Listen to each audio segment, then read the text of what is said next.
Nós cumprimentamos a todos que nos assistem com a paz do Senhor Jesus. Este é o nosso programa Momento do Direito, um programa produzido pela Igreja Cristã Maranata e gravado nos estúdios da TV Manaim, na cidade de Vila Velha, no estado do Espírito Santo. Seja muito bem-vindo. E gostaríamos de deixar para você também o nosso e-mail que vai aparecer na sua tela para o envio de dúvidas ou sugestão de pauta. O nosso e-mail é momentodo-direito@presbiterio.org.br. Vai ser um prazer ouvi-lo e dirimir também as suas dúvidas. Também gostaríamos de falar para você que você possa também nos acompanhar nos canais oficiais da Igreja Cristã Maranata, o canal oficial no YouTube, também as redes sociais. Hoje nós vamos falar sobre um tema relacionado ao acesso à justiça.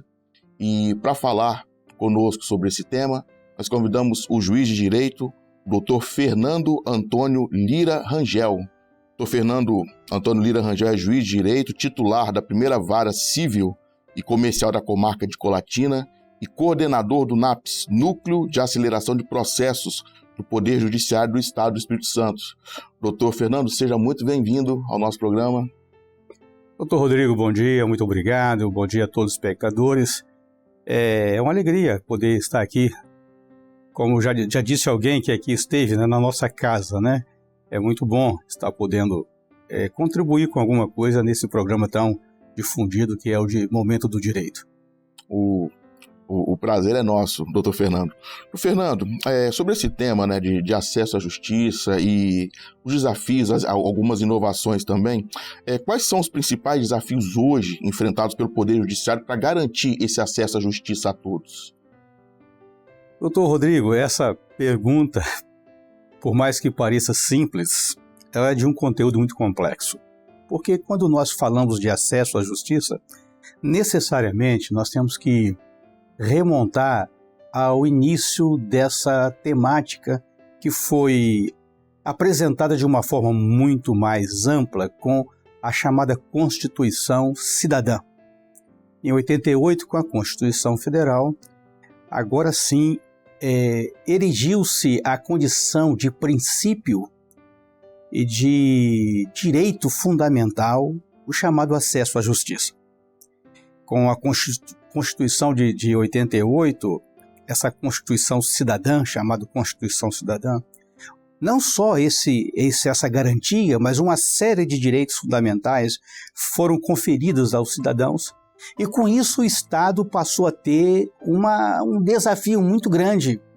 Primeiro, para poder aparelhar o próprio Estado para cumprir essa proposta pela qual o Estado se comprometeu a fazer. Então, quando nós falamos de acesso à justiça, nós vamos ver lá que essa garantia está lá no artigo 5º, né? Parece que é no inciso 35, que diz lá que nenhuma lei, nenhuma norma vai impedir que o cidadão tenha acesso à justiça. Ele tem o direito, ninguém pode impedir disso. Mas acessar a justiça não é uma coisa assim tão simples como possa parecer. E nós vamos esbarrar em muitos pontos que envolve esse acesso. Primeiro, a própria consciência e conhecimento. Nós estamos num país onde a educação não é tão aberta a todas as pessoas. Então nós vamos nos deparar com ausência de conhecimento da própria pessoa do que é direito, do que ele pode e o que ele não pode. Então, se uma vez o cidadão não consegue entender o que lhe é de direito, ele também fica difícil de como ele vai buscar essa informação. Então nós temos o problema do conhecimento de todos. Existem situações também, nós hoje estamos vivendo um momento da informática. Exatamente. Há uma desigualdade muito grande em todos os aspectos. E nem todos têm acesso à internet. Sim. Nem todos conseguem ter acesso à internet. Quando o Estado se propôs a fazer isso, quando ele se definiu que a justiça agora deveria ser, né, nada, a apreciação da lesão ou da ameaça ao direito não pode ser, o cidadão não pode ser frustrado diante do Estado, ele tem que ter uma resposta do Poder Judiciário. O Estado começou a pensar, olha, nem todo mundo tem acesso à justiça. E um processo é caro. Diga-se, não é fácil, o processo não é simples, nós não temos, não é barato. Há despesas, o próprio processo ele tem despesas de vários níveis. Então o Estado cria, no próprio artigo 134 da Constituição, o chamado Defensoria Pública. Então nós temos lá agora, o Estado tem que aparelhar, os Estados têm que aparelhar a população para dar a ela um advogado público para defender os seus direitos. Pois bem, isso existe. Aí o senhor pode me perguntar, é suficiente? Tem sido suficiente? Essa seria a minha pergunta. Eu imagino. Será que essa disposição é suficiente? Para todos, né? A verdade é que é insuficiente. Não dá, não tem como. Há muitas demandas. O defensor público, há uma carência de defensor público. Há uma carência não só do Estado, né? As faculdades têm contribuído de alguma forma. Por exemplo, lá em Colatina, as faculdades de lá, elas têm um núcleo de assistência jurídica onde os alunos, naquele chamado estágio faz o atendimento gratuito, né? Faz exatamente gratuito. Atende, mas ainda, por exemplo, as faculdades, as demandas que elas atendem são as demandas mais singelas, mas dá vazão. E quando você me pergunta e fala qual é o entrave, quais são as dificuldades que o Poder Judiciário enfrenta, por isso que eu busquei na Constituição Federal. As dificuldades são desde lá atrás.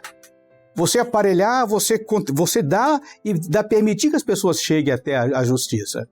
Aí o Estado, o que acontece? Começamos a fazer isso e viu-se que o problema também é uma coisa chamada demanda represada, porque o que acontece? Quando isso é aberto a todos, o volume naturalmente de processos aumenta. Se você tem ideia, Justiça e Números de 2024 agora, referenciando a 2023, nós estávamos com 84 milhões de processos pendentes para julgamento de 2023.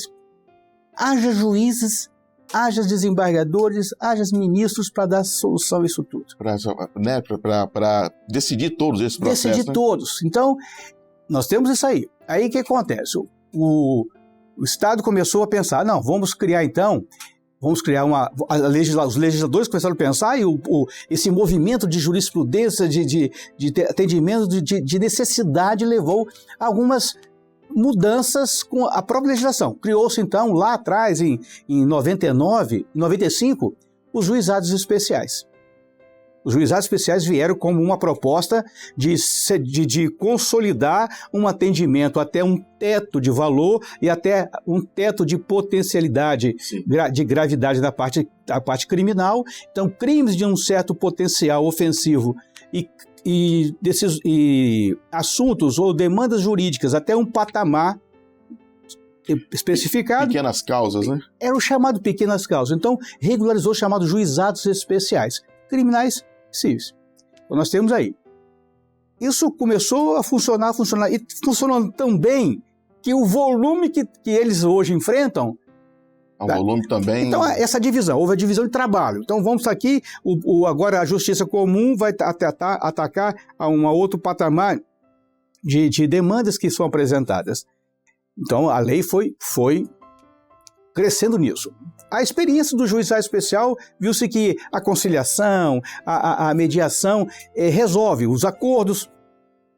Em 2015, nosso CPC veio com uma alteração, incorporando na nossa legislação o estímulo, o incentivo às mediações. Soluções alternativas, para a resolução de conflitos. Os meios alternativos de resolução de conflitos, onde dois deles, conciliação e mediação, são os principais. Nós temos também a arbitragem, temos a resolução coletiva, dentro desses critérios, mas os dois principais, os carros-chefes do RDC, do MARC, meios alternativos de resolução de conflito, nós temos esses dois que são carro-chefes. E há uma distinção entre os dois, Você tem na mediação, aí olha bem como as coisas vão se distribuindo. para falar de mediação primeiro, nós temos que falar de consciência e cultura que o nosso povo tem. O Brasil tem uma característica de ser um povo litigioso. A ideia do litígio é muito forte no Brasil. Então, uma pergunta que eu ia fazer para vocês. Existe a cultura, né, de estímulo ao litígio? Na verdade, o brasileiro gosta de muitas demandas, né? Antes do programa, você comentou, você falou, o senhor pode até fazer algumas citações de casos práticos, caso queira, né? A nossa cultura, ela é muito voltada ao litígio. Doutor Bruno, as pessoas às vezes não querem nem o resultado próprio do benefício do litígio. Ele quer a satisfação de que eu demando contra você, né, contra o senhor, e eu tenho a satisfação de saber que a justiça te condenou. Então, veja bem, a cultura como é que é. Eu lembro de um caso eu fui juiz em Itaguaçu. E lá há a questão de terras, a questão de chamados povos de origem italiana, de origem alemã. E um caso lá, rapaz, de uma divisa de terra. 2 irmãos. Então um irmão veio e fez uma demanda porque o outro irmão tinha avançado na cerca 20 ou 25 centímetros da cerca, colocou a cerca 25 centímetros dentro do terreno dele, num espaço aí de 500 metros.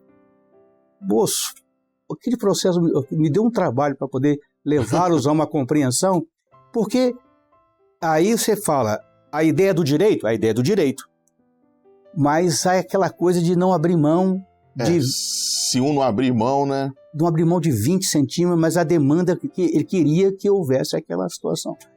Então nós temos essa cultura de litígio. Tá? Então, quando nós falamos em solução de alternativas de conflito, nós precisamos primeiro fazer com que o povo tenha uma consciência de que o Poder Judiciário não dá conta de resolver tudo. Exatamente. Não dá conta de resolver tudo. Então, se eu tenho uma forma alternativa de chegar à solução do meu problema sem chegar ao Judiciário, melhor. E esse caminho, então, esses meios alternativos de solução de conflito são caminhos mais oportunos e mais rápidos, porque não tem despesa, a despesa é menor, né? A despesa é menor e você tem a rapidez, na negociação que se resolve. Então, por exemplo, na arbitragem, nós temos a arbitragem como um dos meios de solução de conflito. Na arbitragem, as partes podem, em comum, eleger um árbitro. Então, ele vai eleger, digamos assim, um juiz leigo, um árbitro. Esse árbitro vai olhar a causa, vai dar uma solução, eles vão escolher quem é o árbitro, vão se colocar submisso à decisão desse árbitro. Esse árbitro vai dar uma decisão que eles podem concordar e essa decisão é homologada depois em juízo e ali resolve. Tem sido eficiente esse método para aqueles que têm consciência e para aquelas pessoas mais esclarecidas e que têm condição de fazer isso, de pagar uma arbitragem, que não é fácil. Então, empresas hoje, há muitas empresas... Elas optam pela arbitragem, até pela questão da celeridade. Então... Não só a celeridade, e também a questão também do sigilo. Uma empresa que faz um trabalho, que faz uma solução com outras empresas na arbitragem, isso aí fica por ali mesmo, não existe uma divulgação, não há publicidade daquilo ali. O sigilo é condição básica, garantida, fica só entre eles. Né? Essa é uma solução, a arbitragem. O outro meio de solução, nós falamos, é a mediação. Na mediação, essa pessoa que vai mediar, ele não vai dar uma opinião sobre o processo. Mas aí está, as partes têm que estar abertas, livres digamos assim, de ressentimento e condição para poder fazer a conciliação. Então o mediador vai ouvi-los e vai criar um ambiente onde eles possam conversar entre eles e eles podem buscar uma melhor solução para o caso deles. Então a mediação é muito interessante. Ela é muito oportuna porque quem constrói a decisão são as partes. Eu costumo fazer, quando começa a audiência, eu costumo pegar um papel, porque toda audiência o juiz tem que levar a primeira conciliação. Então, a primeira fase da audiência é eu oportunizar as partes a uma conciliação. Aí, às vezes, você pergunta, há algum interesse? E eu sempre, fora de audiência, eu converso com os novos advogados e digo, olha, você nunca diga que não tem audiência, não tem um acordo. Não tem acordo, né? Às vezes Faça nem começa a audiência. Né? Não, o meu cliente não tem acordo. Eu falei, mas por que não? A primeira coisa que você tem que entender é que o processo é algum ganho econômico. Um ou outro. Eu pego um papel, escrevo o número 6. Coloco, aqui está uma parte, aqui está outra, eu boto o número 6 virado para cá, por exemplo. Aí eu pergunto, leia aí que número é esse? 6. Que número é esse? 9. Interessante. Aí eu falei assim, vejam vocês, o problema é um só. Você está olhando de um jeito, você está entendendo de um jeito, você está lendo a situação de um jeito, você está lendo de outro jeito. Então, é o ponto de vista que vai diferenciar a solução do problema. Então, a gente precisa, se você inverter, vocês vão ter opiniões diferentes, mas a situação é única só. Então, é possível. E eu procuro, eu gasto, entre aspas, eu aproveito o tempo numa tentativa de compor. E eu tenho, graças a Deus, conseguido muito sucesso nisso. Não é de tudo, né? Mas em grande parte eu consigo levar as partes a uma reflexão, né? Esse lado nosso também, de contato com a igreja, com irmãos, claro. Né? Essa sensibilidade do lado espiritual também contribui para olhar o cidadão com mais paciência, né? Porque senão, não tem acordo, para mim é muito simples, julgar, toma para você, tiro de você, dou para você, tiro daqui, é muito simples. Mas o propósito da justiça, e eu lembro até de um texto que eu acho que é Jeremias, não, Ezequiel, não sei, diz assim, e o caminho da justiça será a paz. Esse é o propósito da justiça, é pacificar. Não é você gerar mais litígio, né? Mais conflito. Exatamente. Né? Exatamente. É preciso fazer isso. Então, voltamos lá. Na mediação, o mediador procura criar esse ambiente para que as pessoas possam conversar e eles criar a melhor solução do conflito. Uma outra proposta é a conciliação. No caso, quando eu faço lá no gabinete, eu tento uma conciliação, porque eu estou ali com a figura que vai criar a solução com eles. Mas é o conciliador. E o conciliador é esse. A figura ali agora de quem está com a condução do processo é ouvir um lado, ouvir o outro e levá-los a uma conciliação, propondo, além das colhidas por eles, propondo uma solução que é uma solução conciliatória. Esses meios alternativos de resolução de conflito são maravilhosos. São eficazes? Quando acordados, quando finalizados, favoráveis, são eficazes. E não passa. E desafoga aquela demanda que iria parar lá no judiciário. Esses conflitos, eles são resolvidos e por ali ficam. Mas então, quando nós falamos do acesso à justiça, envolvendo todas essas questões, existe uma outra que é a grande pecha, né? A chamada morosidade. Morosidade, né? Ou o tempo que o processo fica. Tempo médio do processo no Brasil. Tempo médio do processo. Aí, Rodrigo, eu estive num evento em Portugal, e lá, foi no final do ano passado, e lá eu tive a oportunidade de ver um artigo de um professor lá, até um ex-presidente da corte portuguesa, sobre tempo e processo, tempo e justiça. E ele faz lá, porque aí eu volto aqui, esse problema não é só nosso, não. A questão também em outros sistemas judiciários. O problema aí lá em Portugal diz assim, olha, os problemas porque às vezes as pessoas estão trazendo de qualquer coisa, toda hora, uma demanda, trazem demandas que poderiam ser resolvidas entre elas.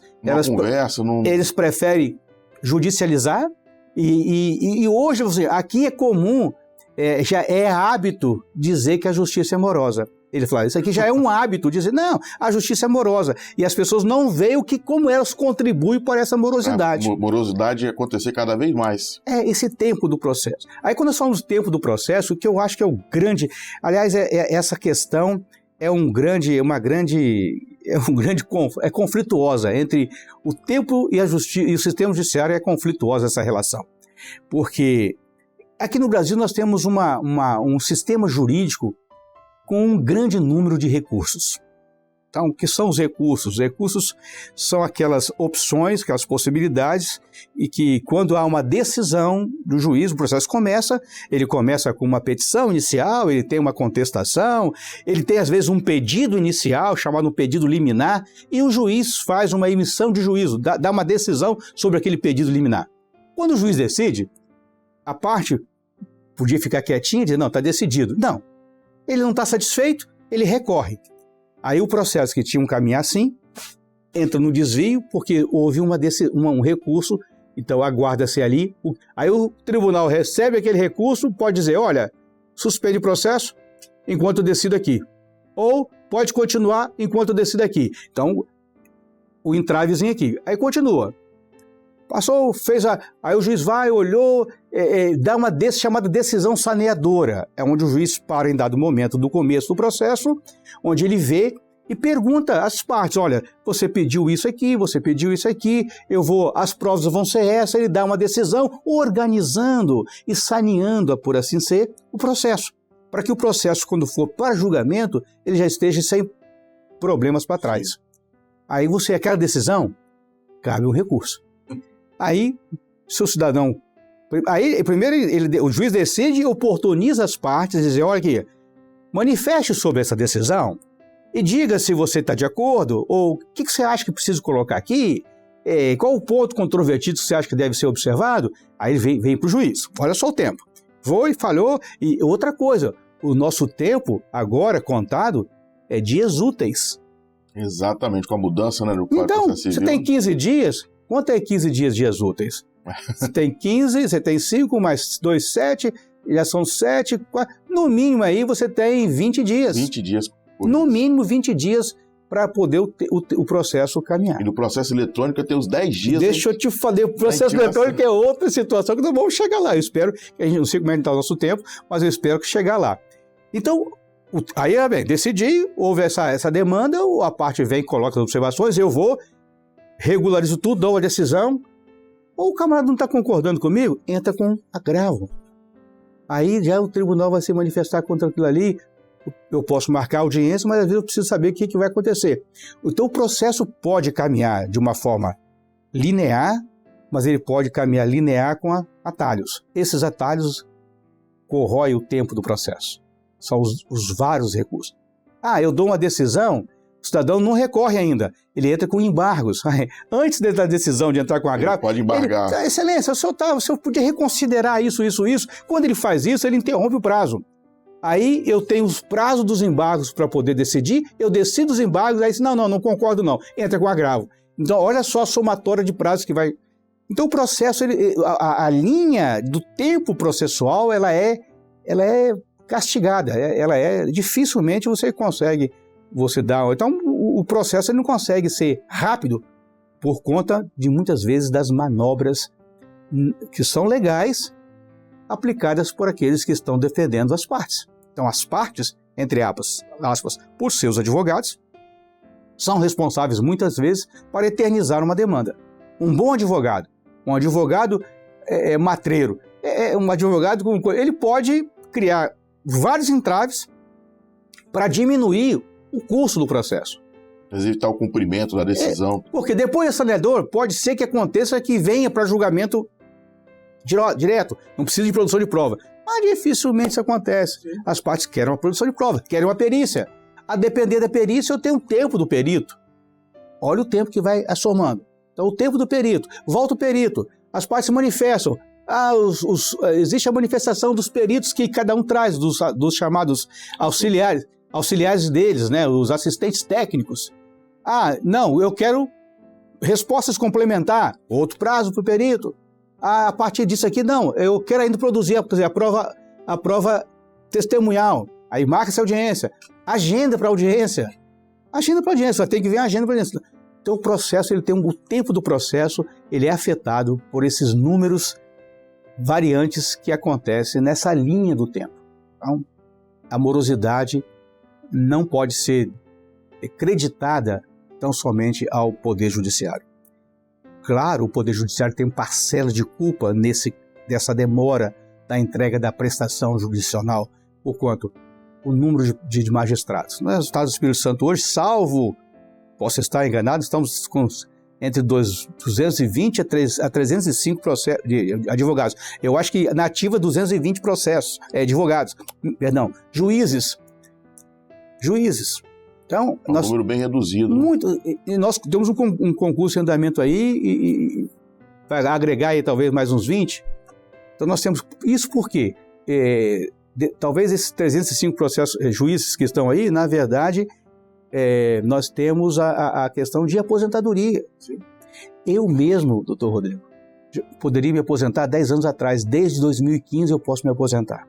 Só que eu sou um juiz que gosto do que faço. Sim. Eu gosto do que faço e, na verdade, por conta disso, eu estou trabalhando direto, né? Doutor Fernando, até comentando, né, sobre a morosidade, né, o senhor comentou também o exemplo de Portugal, né? Existe algum sistema judiciário no exterior que possa servir de exemplo para o Brasil adotar, até para poder diminuir esse problema da morosidade? Doutor Rodrigo, essa questão de acesso é uma questão, é um problema, não é só do Brasil. O Brasil é um país gigantesco. Se eu chegar assim, existe algum país que tem... Qual é o modelo hoje de país? Aí nós vamos ver lá a Estônia, por exemplo. Seria um país que é totalmente digitalizado. Digitalizado, eu ouvi falar. A Estônia tem um sistema de alternativo implementado no seu sistema jurídico. Então lá tudo... Não se entra na justiça se eles fazerem um processo digamos assim, de tentativa de conciliação ou mediação. E outra coisa, todo o acesso é eletrônico. A cultura do país é diferente. O país é um país educado. As pessoas podem entrar com documentos digitalizados, fazer sua petição e receber a resposta do governo e a proposta de como vai solucionar. Você tem também o Canadá. Você tem o Canadá também, que é um país onde também a questão a mediação e a conciliação está incluído no sistema jurídico, é o caminho. A questão do consumidor, existe essa proposta lá. Mas aí que está. Você vai olhar assim, a Estônia é o menor país populacional da Europa. 1.300 milhões de pessoas. O Canadá, 40 milhões de pessoas. E o Brasil? 204 milhões de pessoas. Então veja só, é difícil você tratar uma Estônia que tem praticamente 1% nem 1%, 0,5% da população brasileira. De uma cidade brasileira. Exatamente, então é difícil. Então o Brasil, nós estamos numa luta evolucional. Evolutiva dessas tratativas. O processo eletrônico vem chegando até nós estamos... É difícil, nem tudo está digitalizado, nem tudo está ainda com 100%, mas há um caminhar nesse sentido. Então, dizer, os modelos estão aí, esses modelos, parece que nós temos consciência disso. Nós temos uma consciência disso. O CNJ, que é esse Conselho Nacional de Justiça, há o esforço do CNJ em tentar unificar todas as coisas, em tentar apresentar um poder judiciário transparente, levando os juízes ao comprometimento, exigindo dos juízes, às vezes eu até digo que além das nossas capacidades. Há situações em que processos que ficam 100 dias no gabinete, automaticamente o sistema já abre um processo administrativo contra o juiz. O sistema do Paraná é assim.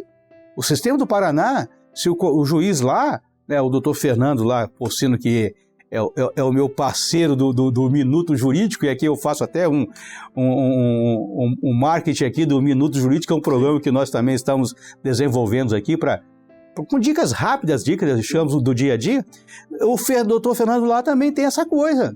Se ele ficar com 100 dias no processo, ele já automaticamente o o sistema já abre um processo administrativo contra ele.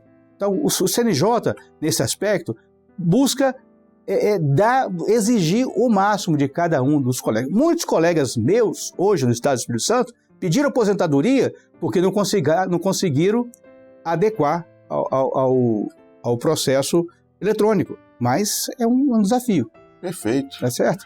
Ô, Fernando, gostaria muito de agradecer a presença, a participação do senhor no nosso programa e dizer que nós vamos conversar mais vezes. Tá bom, muito obrigado. Eu que agradeço essa oportunidade aqui de falar um pouco daquilo que a gente está vivendo aí.